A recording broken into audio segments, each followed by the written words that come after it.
You guys ready for your next student comedian? Yeah! All right. This guy's a very good friend of mine.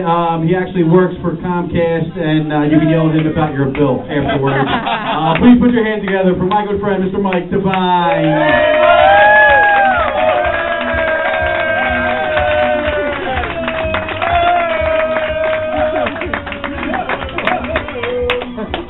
How you guys doing tonight? Yeah. Great to be here. So this was a 10-week class, and I had to put a lot of hard work into this, went into a lot of preparation to get ready for tonight. And since I have Irish ancestors, I just had to spend 3 hours backstage putting on SPF 200 sunscreen so I wouldn't get sunburned in stage lights. So growing up, I was never one of the coolest kids in school, and I never really helped my own cause either.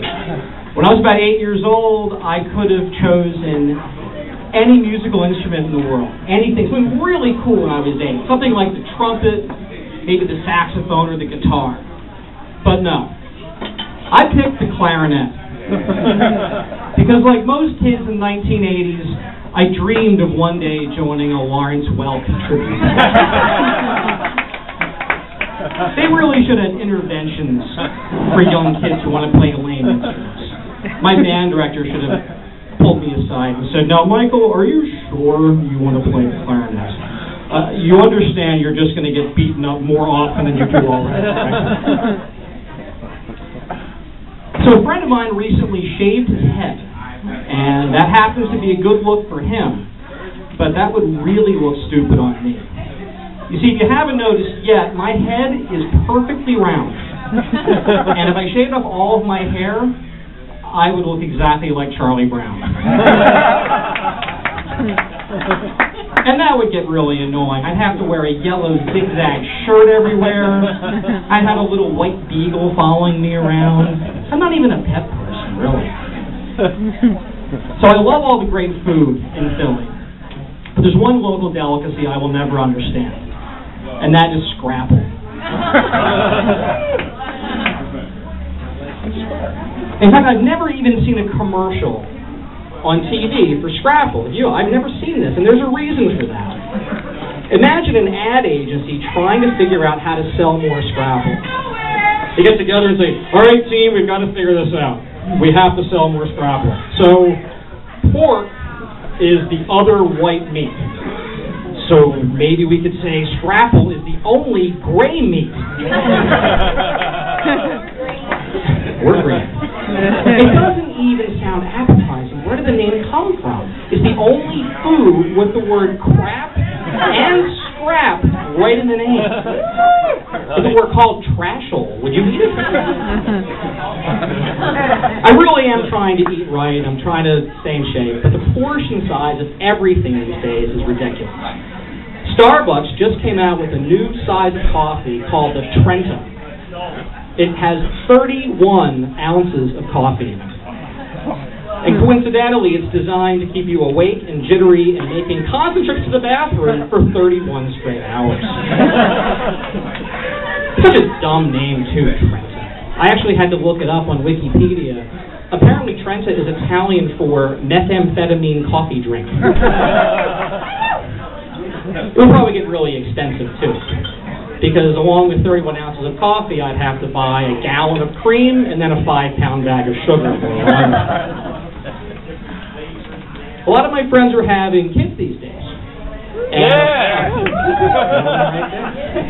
And one of my friends, actually a friend of a friend, named her daughter Gorgonzola.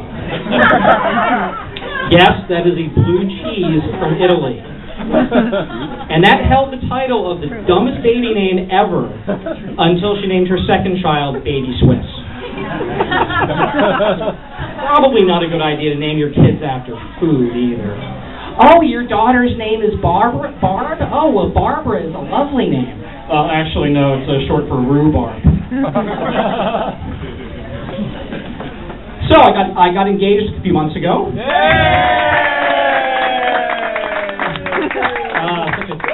Such a cheap shot for applause, isn't it?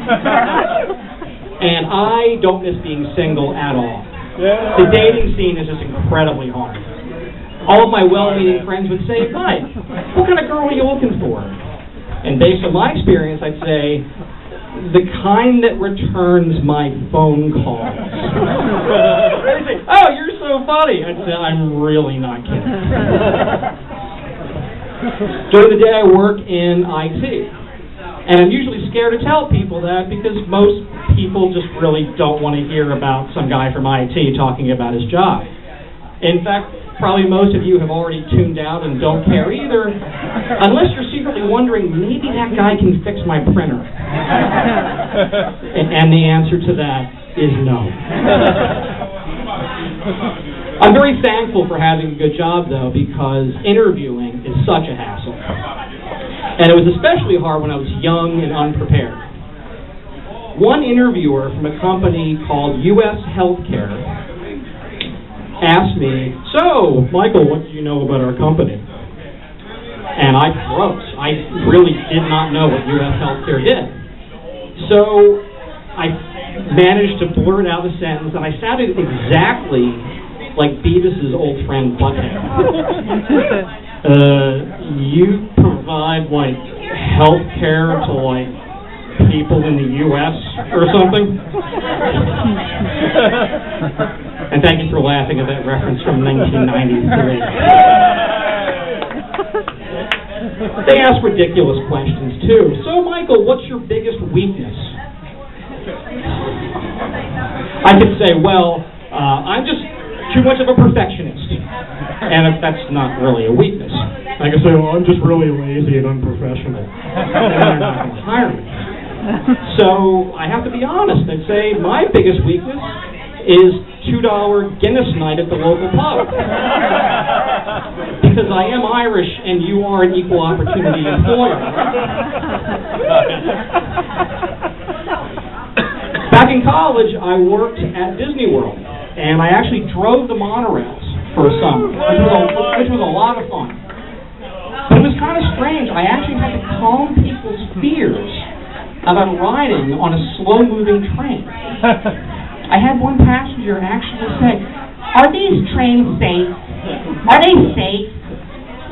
And I'd say, oh, yes, ma'am, absolutely. We haven't had an accident for like 3 straight days now.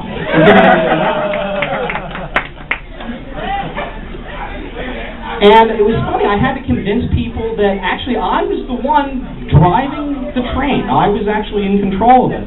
One guy said, now you're just here for show, right? Like the trains just drive themselves and they're automated. You're here for show, right? And I said, no, sir. Actually, I am physically driving the train right now. And really, if they chose people for show, they wouldn't have chosen me. That is all the time that I have. Thank you very much for coming out.